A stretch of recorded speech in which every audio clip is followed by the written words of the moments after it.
ব্যবসা পাতি সারাদিনে, সাথে আছি আমি ইফাতারা। শুরুতেই জানাবো সূচকের অবস্থান। আজ সপ্তাহের দ্বিতীয় কার্যদিবস সকাল থেকে একটি নেতিবাচক অবস্থানের মধ্যে দিয়ে পুঁজিবাজারে লেনদেন শুরু হয়েছে, যার প্রভাবে ডিএসইর প্রধান সূচক এখন অবস্থান করছে 7.23 পয়েন্ট কমে 4,507 পয়েন্টে। পাশাপাশি অন্য দুটো সূচকের মধ্যে ডিএস30 ইন্ডেক্সটি 0.68 পয়েন্ট কমে অবস্থান করছে 1,708 পয়েন্টে। এছাড়া সরিয়ে সূচক ডিএসইএক্স ইন্ডেক্সটি 0.20 পয়েন্ট কমে অবস্থান করছে 1,081 পয়েন্টে। মোট লেনদেন 117 কোটি টাকা ছাড়িয়েছে ঢাকার পুঁজিবাজারে। হাতবদল হওয়া কোম্পানিগুলোর মধ্যে এখন পর্যন্ত দর বৃদ্ধি তালিকায় উঠে এসেছে মাত্র 99টি কোম্পানি, দর হারিয়েছে বেশিরভাগ কোম্পানি, 115টি কোম্পানি দর হারিয়েছে। শুধুমাত্র শেয়ারগুলোর ক্ষেত্রে 111টি কোম্পানি দর বেড়েছে, দর হারিয়েছে 124টি কোম্পানি। শুধুমাত্র মিউচুয়াল ফান্ডগুলোর ক্ষেত্রে 5টি কোম্পানির দর বেড়েছে, দর হারিয়েছে 8টি কোম্পানি। দেখছিলেন সূচকের অবস্থান। জানিয়ে রাখি, অনুষ্ঠান চলাকালে আপনারা আপনাদের প্রশ্ন এবং মতামত পাঠাতে পারেন এসএমএস এর মাধ্যমে। এসএমএস পাঠাতে BIZO লিখে স্পেস দিয়ে আপনার নাম এবং প্রশ্ন পাঠিয়ে দিন 16232 নম্বরে, যে কোনো মোবাইল থেকে। পুঁজিবাজার এবং সামগ্রিক অর্থনীতি নিয়ে আলোচনা করতে আজ আমাদের সাথে স্টুডিওতে উপস্থিত আছেন CFR Masih Muhith Haque and Co এর পার্টনার মোহাম্মদ ফুরকান উদ্দিন। আপনাকে স্বাগত জানাচ্ছি আমাদের অনুষ্ঠানে।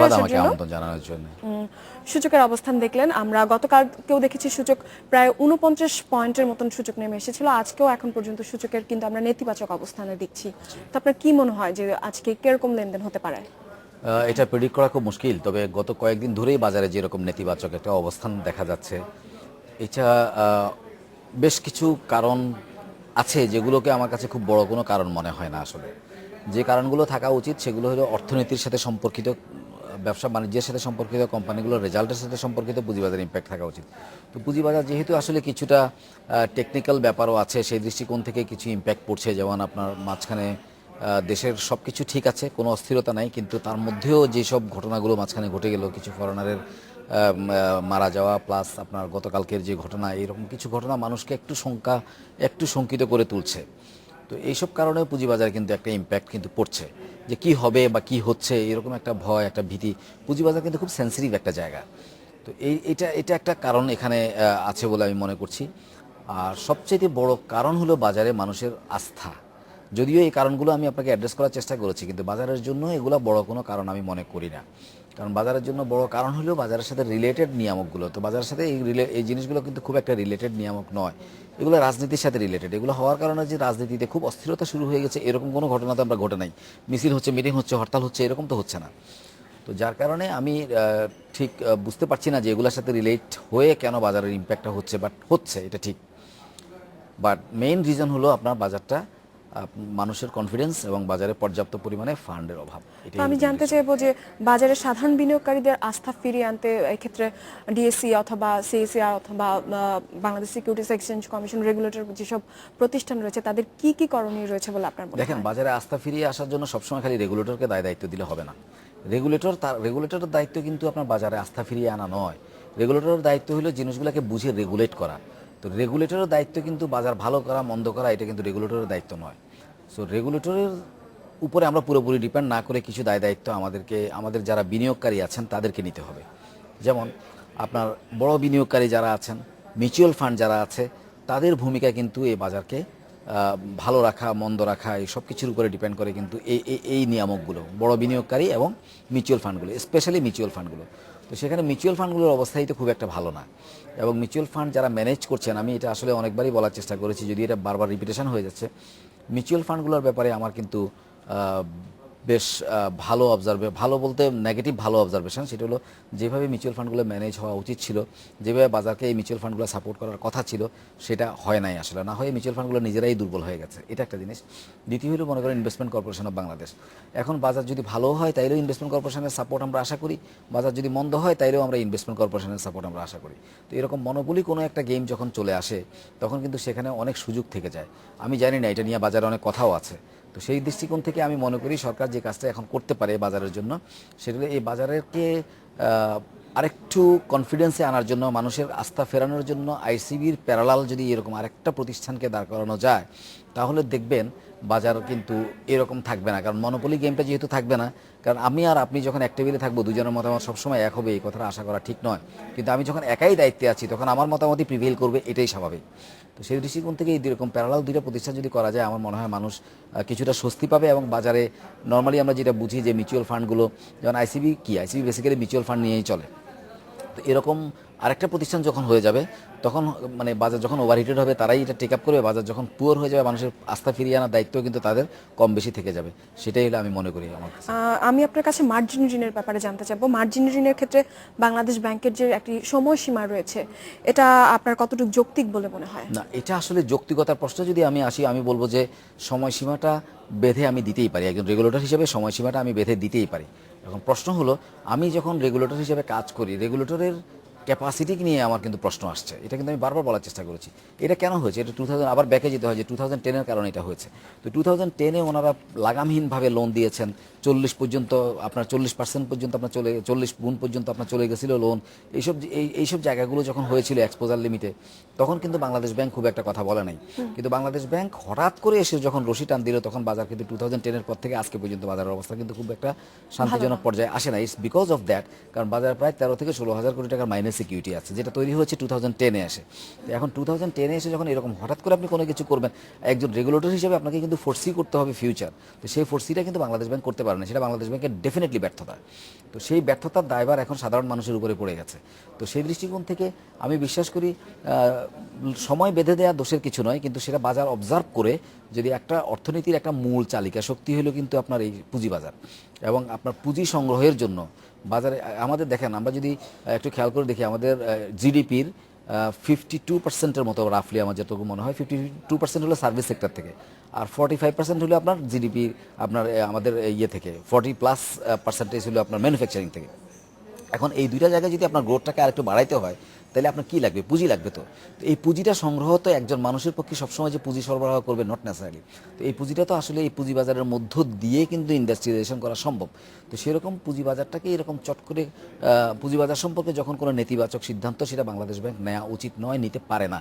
তো সেই দৃষ্টিকোণ থেকে আমি মনে করি যে সিদ্ধান্ত ওনারা নিয়েছেন, এটাকে যদি রিভাইজ করে সময়সীমাটা বাড়ানো যায়, সেটা ডেফিনেটলি ভালো হবে। হয়তো আমরা আশাও করছি এটা বাড়বে, কারণ আমি সেদিন যেটা সোনারগাঁ হোটেলের একটা প্রোগ্রামে আমি দেখেছি বাণিজ্য মন্ত্রী যেটা বলেছেন যে উনি আশা করেন যে এটা 2016 পর্যন্ত 2016-এর পরে আরও 2 বছরের জন্য বাড়ানো হবে। এরকম কিছু কথাবার্তা শোনা যাচ্ছে। যদি এটা করা যায়, যদি করা সম্ভব হয়, সেটা ডেফিনেটলি বাজারের জন্য ভালো দিক হবে। কিন্তু ইট ডাজ নট মিন যে টাকা মানে একেবারে ইনডিফিনিট পিরিয়ড পর্যন্ত বাড়ায় দিবে, সেখানে সেটাও কিন্তু বাজারের জন্য ভালো হবে না। তো বাট বাজার যেহেতু এখন কমা পজিশনে আছে, বাজারকে সাপোর্ট দেওয়ার জন্য এটা করা উচিত। ব্যাংকগুলোর স্টক মার্কেটে ইনভেস্টমেন্ট এক্সপ্লোজারের ক্ষেত্রে কিছু বিতর্ক রয়েছে, এক্ষেত্রে আপনার মতামত জানতে চাইবো। ব্যাংকগুলি এখানে যেটা হয়েছে যে ইনভেস্টমেন্টের একটা ডেফিনেশন আছে, যেমন পুঁজিবাজারের ইনভেস্টমেন্ট বলতে ব্যাংকগুলোকে যেটা বলা হচ্ছে যে তার ক্যাপিটালের এত % ইনভেস্টমেন্ট করা যাবে, কিন্তু তার মধ্যে কি ঢুকিয়ে দিচ্ছে তারা। একটা প্রাইভেট লিমিটেড কোম্পানির শেয়ার আপনি কিনলেন, সেটাও কিন্তু ঢুকায় দেওয়া হচ্ছে পুঁজি, সেটা তো পুঁজিবাজার নয়, সেটা তো আনলিস্টেড একটা কোম্পানি। সো এরকম বেশ কিছু জায়গা আছে যে ডেফিনেশনটা আপনার বাংলাদেশ ব্যাংক করে দিয়েছে। যদি আপনার ইভেন এরকমও হয়, যদি আপনার ওই ডেফিনেশনটাও যদি আপনাকে কারেকশন করে দেওয়া হয়, সময়সীমাটা কোনো কারণে যদি গভর্নমেন্ট বাড়াইতে অসুবিধাও থেকে থাকে, কারণ এটা পার্লামেন্ট অ্যাক্টের মধ্যে চলে আসছে, পার্লামেন্টের ব্যাপার আছে, এরকম বেশ কিছু জায়গা আছে। তো এটা কিন্তু বাংলাদেশ ব্যাংকের সার্কুলার, যেটা আপনি যে কোশ্চেনটা তুললেন, এটা কিন্তু বাংলাদেশ ব্যাংকের সার্কুলার, যে ডেফিনেশনের মধ্যে এই জিনিসগুলো আসতে পারে। তো এই সার্কুলারটা বাংলাদেশ ব্যাংক যদি এই ডেফিনেশনটাকে চেঞ্জ করে দেয়, যে এখানে যেগুলো প্রাইভেট লিমিটেড কোম্পানিতে আপনি পেড আপ ক্যাপিটাল ইনভেস্টমেন্ট করবেন, আমার তো কোনো যুক্তিই দেখি না এটা পুঁজিবাজারে কেন আসবে। এটা তো পুঁজিবাজারের সাথে একেবারেই রিলেটেড নয়, পুঁজিবাজারের জায়গায় এটা। তো এরকম যখন আপনি এই ডেফিনেশনটাকে যদি চেঞ্জ করে দিয়ে এটাকে ন্যারোলি পুঁজিবাজার করে দেওয়া যায়, তাইলে দেখবেন যে capacity of investment of banks এটা কিন্তু বেড়ে যাবে। আর যখন বেড়ে যাবে, তখন ডেফিনেটলি কিন্তু আপনার বাজার অনেক বেশি ভাইব্রেন্ট হতে বাধ্য। আরেকটা জিনিস আপনি খেয়াল করে দেখবেন, এই এক্সপোজার লিমিটটা যখন হিসাব করা হয়, তখন মার্কেট ভ্যালু ধরে হিসাব করা হয়। যখন বলা হচ্ছে যে পেড আপ ক্যাপিটালের এত % বাজারে ইনভেস্টমেন্ট করা হবে, তখন কিন্তু বাজারের যে আপনি লেটসে একটা ব্যাংক 10টা শেয়ার কিনেছে, তার শেয়ারটা আমি একটা এক্সাম্পল দিই, লেটসে এক্স স্পিনিং মিল সে কিনেছে, এক্স স্পিনিং মিল সে কত দিয়ে কিনেছিল? 10 টাকা দিয়ে কিনেছিল। এখন এটার দাম 15 টাকা হয়ে গেল। যখন তার এক্সপোজার লিমিটে হিসাব করা হচ্ছে, তখন ওই 15 টাকাকে কনসিডার করা হচ্ছে। সো এই যে 15 টাকাকে কনসিডার করা হচ্ছে, আবার যখন এটার দাম 5 টাকা নেমে গেল, তখন কিন্তু ওই লোয়ার লিমিটটাকে আর হিসাব করা হচ্ছে না। সো এই যে একটা অনিয়ম বা এই যে জিনিসগুলো আছে, এই জায়গাগুলোকে যদি অনিয়ম বলবো না, মানে এগুলো মিসপারসেপশন বা মিসকনসেপশন যেগুলি আছে, এগুলোকে যদি কন্ট্রোল করা যায় বা এগুলোকে যদি রিপেয়ার করা যায়, বাজার ডেফিনেটলি ভাইব্রেন্ট হতে বাধ্য। আমি ব্যক্তিগতভাবে বিশ্বাস করি যে বাংলাদেশ ব্যাংকের হাতে এখন বাজার। বাংলাদেশ ব্যাংক চাইলেই পুঁজি বাজারকে ভাইব্রেন্ট করতে পারবে। বাংলাদেশ ব্যাংক চাইলে এই পুঁজিবাজারকে নিয়ে মুভ করতে পারবে, আদারওয়াইজ এটা কিন্তু একটু ডিফিকাল্ট জনাব হবে। ফোরকান উদ্দিন, আমরা এই বিষয়ে আপনার সাথে আরো কথা বলবো, কিন্তু আমাদের সময় হয়েছে একটি বিরতির। এ পর্যায়ে নিচ্ছে একটি বিরতি, আমাদের সাথেই থাকুন।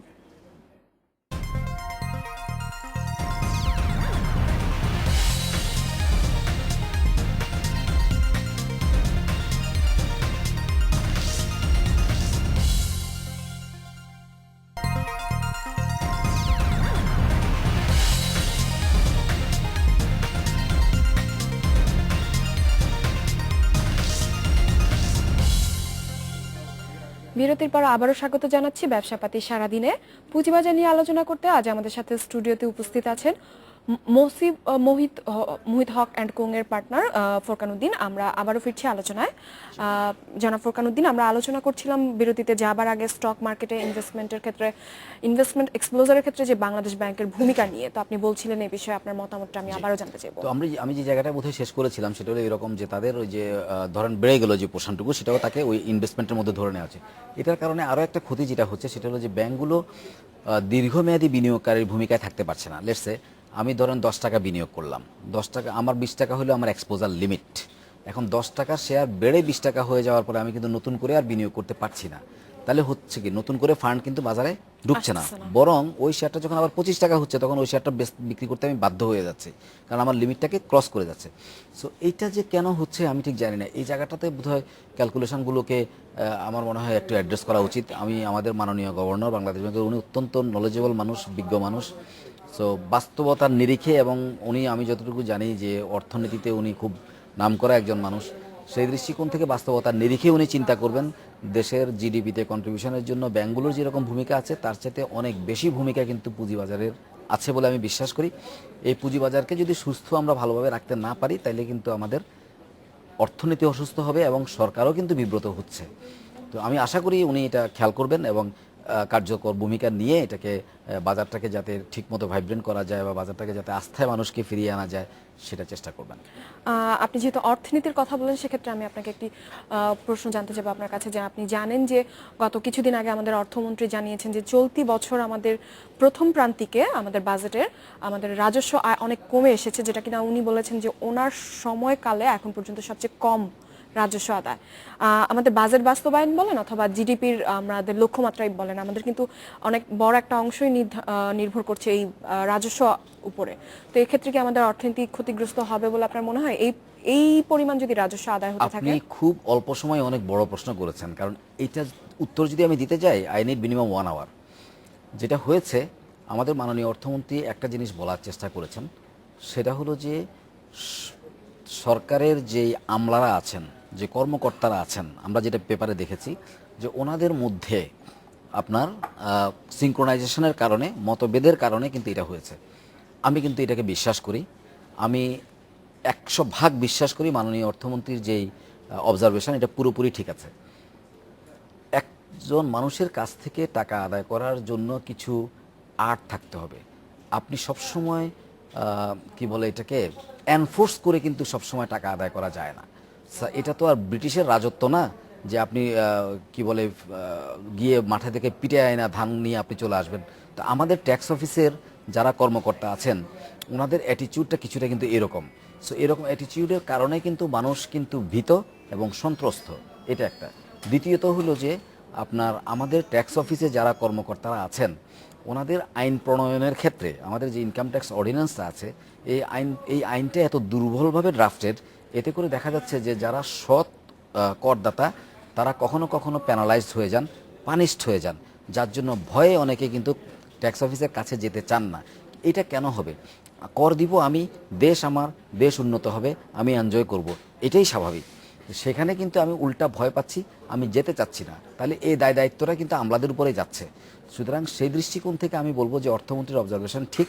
তো এই জন্য যেটা করতে হবে, ডেফিনেটলি যেটা কম আদায় হয়েছে সেটা সরকারের বাজেট বাস্তবায়নে ডেফিনেটলি একটা মানে খারাপ দিক রাখবে এবং সেটা সরকারের প্রকল্পগুলো বাস্তবায়নও ডিলে করবে। তো সেই দৃষ্টিকোণ থেকে আমি বলবো যে এটাকে আবার নিয়ে যদি আপনি করদাতার উপরে আবার আপনি কুড়াল নিয়ে দাঁড়ায় যান তাইলে কিন্তু আপনার ওইভাবে হবে না। করদাতাকে মোটিভেট করতে হবে, কারণ it's my money, I earn the money, I am contributing to the country to develop the country. So সেরকম সিচুয়েশনে এসে আমাকে সেলফ মোটিভেট করার চেষ্টা করতে হবে, আমাকে পিটিয়ে না। সো অ্যাটিটিউডটা চেঞ্জ করতে হবে। আইনের যে আইনটা আমাদের এখানে আছে, এই আইনটার অনেক আইন আছে যেটা খুবই কন্ট্রাডিক্টরি এবং যেটা অ্যাকাউন্টিং স্ট্যান্ডার্ডের সাথে যায় না। কারণ কোম্পানিগুলো যখন ট্যাক্স দিচ্ছে, অ্যাকাউন্টিংটা একটা বড় জিনিস, সেই অ্যাকাউন্টিং স্ট্যান্ডার্ডের সাথে যায় না এবং অ্যাকাউন্টিং স্ট্যান্ডার্ড মেনটেন করলে তার আইন কোনো জায়গায় রিফ্লেক্ট করে। এইসব মানে সিনক্রোনাইজেশনের যে অভাব, আইনটা যখন ড্রাফট হয় কোনো রিসার্চ সেল নাই, কথায় কথায় শোনা যায় একটা রিসার্চ সেল আছে, কিন্তু কারা আছে রিসার্চ সেলে? রিসার্চ সেলে যারা আছে তারা কিন্তু ওই এনবিআরেরই লোকজন। প্রশ্ন হলো, যদি ওনারাই অত এফিসিয়েন্টলি আইনটা ড্রাফট করতে পারবেন, তাইলে আইনে এত লুফোস থাকবে কেন? সেই দৃষ্টিকোণ থেকে যারা স্টেক হোল্ডার আছে তাদেরকে নিয়ে এবং বাজার থেকে যারা এক্সপার্ট আছে, স্পেশালি প্রফেশনাল বডিগুলো থেকে তারা লোকগুলো নিয়ে যদি একটা ভালো রিসার্চ সেল করে, তাহলে সেক্ষেত্রে যুগোপযোগী আইনও তৈরি হবে এবং আমি বিশ্বাস করি যে মানুষ স্বপ্রণোদিত হয়ে দেশের উন্নয়নে কর দিবে, এটাই স্বাভাবিক। একটা কথা সত্যি যে কারো পকেট থেকেই কেউ টাকা দিতে চায় না, হ্যাঁ চায় না, এটা যেমন সত্যি, তেমনি আদায় করার জন্য যে আপনার মোটিভেশন, সেটাও কিন্তু আমাদের এখানে এক্সিস্টেন্স নাই। এবং আইনটাকে, আমার মেইন অবজারভেশন হলো আইনটাকে ঠিক করতে হবে। মাননীয় অর্থমন্ত্রীকে আমি বিনীতভাবে অনুরোধ করব, এই আইনটা যখন হয়, এই আইনটা যখন উনি আগামী বছরে ইনশাল্লাহ করবেন, তখন যাতে একটা রিসার্চ উইং তৈরি করা হয়, বাইরে থেকে এক্সপার্ট নিয়ে যারা এই আইনটা সম্পর্কে বোঝে এবং অ্যাকাউন্টিং যারা বোঝে, আইন করে দিলেই তো হবে না, দ্যাট আইন হ্যাজ টু বি ইমপ্লিমেন্টেড। তো এখন ইমপ্লিমেন্ট করতে গিয়ে দেখা যাচ্ছে যে অনেক সময় অবিচার হয়ে যায়। এখন আমি আপনাকে কেন 1 ঘন্টা লাগবে বললাম, আমি আপনাকে পয়েন্ট টু পয়েন্ট বলতে পারতাম যে কোন কোন জায়গায় করদাতাদের উপরে অবিচার হয়, কোন কোন জায়গায় করদাতাদের উপরে অত্যাচার করা হয়। আমি দুটো শব্দ ইউজ করেছি, একটা অবিচার, একটা অত্যাচার। এই অবিচার এবং অত্যাচারটা যদি বন্ধ করা না হয়, তাইলে কিন্তু এরকম পরিস্থিতি সামনের দিকে আরও খারাপ হবে বলে আমি ব্যক্তিগতভাবে মনে করি। মার্চেন্ট ব্যাংকগুলো যখন লোন দিচ্ছে, তো সেই লোনের যে ইন্টারেস্ট রেট এবং পোর্টফোলিও যে ম্যানেজমেন্ট ফি রয়েছে, তা নিয়ে আমাদের সাধারণ বিনিয়োগকারীদের মধ্যে অনেক প্রশ্ন রয়েছে। তো এক্ষেত্রে আপনি কি বলবেন এটাকে নিয়ে? এটা আমার একটা অবজারভেশন হলো, দেখেন ল্যান্ডিং রেট চলে এসছে, এখন ডিপোজিট রেট চলে আসছে সিঙ্গেল ডিজিটে। ল্যান্ডিং রেট কিন্তু সবগুলো ব্যাংক কমিয়ে ফেলেছে। সেরকম দৃষ্টিকোণ থেকে আমাদের একটা জেনারেল অবজারভেশন আমরা দেখতে পারি যে 13 থেকে 16% পর্যন্ত আপনার যে মার্চেন্ট ব্যাংকগুলো যে ঋণ দিচ্ছে, সেই ঋণের উপরে কিন্তু তারা 13 থেকে 16% পর্যন্ত কিন্তু ইন্টারেস্ট নিচ্ছে। কেন? এটা তো নেওয়া উচিত না। কারণ আমি প্রফিট তো করবো ডেফিনেটলি, কিন্তু বাজারের সাথে ম্যাচ করেই তো প্রফিটটা করব। এখন আমার ডিপোজিট রেট কমে গিয়েছে, আমি ল্যান্ডিং রেটটাকে কেন এতটা হাই রাখবো? সেটা কোনোভাবেই যৌক্তিক নয়। 1, 2 হলো, আপনি খেয়াল করে দেখবেন মার্চেন্ট ব্যাংকগুলো যখন পোর্টফোলিও ম্যানেজমেন্ট থাকে, তখন 2 ধরনের অ্যাকাউন্ট থাকে, একটা ডিসক্রিশনারি অ্যাকাউন্ট, একটা নন ডিসক্রিশনারি অ্যাকাউন্ট। এখন আমার ডিসক্রিশনারি যে পোর্শনটুকু আছে, যেটা দায়িত্ব আমি মার্চেন্ট ব্যাংকে দিয়েছি, সেখান থেকে সে আমার পোর্টফোলিও ম্যানেজমেন্টের একটা কমিশন নিতে পারে। কিন্তু যেখানে সেই দায়িত্ব আমি দেই নাই, সেখান থেকে যখন কমিশনটা নিচ্ছে, সেটা কিন্তু যৌক্তিক নয়।